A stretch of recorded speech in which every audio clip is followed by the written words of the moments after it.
నూనె షేడు కానీ పిల్లలు బతకరు అన్నట్టే ఉన్నది కదా మలి ముఖ్యమంత్రి యనుమల రేవంతాలు సార్ ముచ్చట కూడా. అగో ఏమైందే బాలన్న, సీఎం సార్ పాలనగిరి మంచిగానే ఉన్నదని కాంగ్రెస్ వాళ్ళు ఉన్నట్టు అంటుంటే నువ్వేందే అట్లన పడితే అంటారా?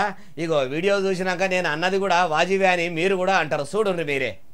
అయ్యయ్యో ఇంతకంటే అద్మానము ఆగమి భూమండలం మీద ఇంకోటి ఉంటదా? రైతన్న బాధ చూడుండ్రి.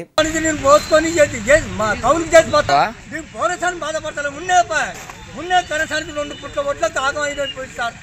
నా పైన కొత్త పట్ట 4,000 పట్ట తెచ్చి కప్పుకుంటే అది కూడా దెంగిపోతే కూడా నేను మళ్ళీ తెచ్చి కొత్త పట్ట రైతు పట్ట మన రైతు బీమా దాంట్లో పట్ట తెచ్చి కప్పుకున్నా.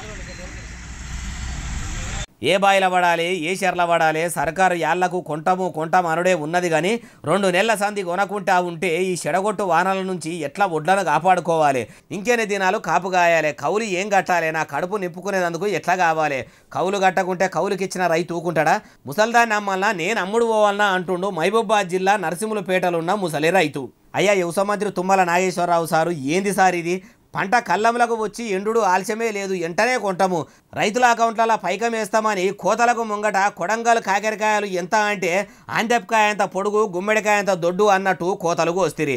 ఏమాసారు 2 నెలలు అవుతున్నా ధాన్యం కొనకుండా ఏం కామాయి చేస్తుర్రు? గుడ్డి గుర్రాల పాండ్లు దోముతుర్రా, గాడిదలు పెట్టే గుడ్లేరేదందుకు పోయిర్రా? ఇప్పటికైనా మించిపోయింది లేదు సారు. వానలు పడి మొలకలు వస్తున్నాయట, కొని పుణ్యం కట్టుకోరి సార్ అంటుర్రు ఈ ముచ్చటిన్నోళ్ళు.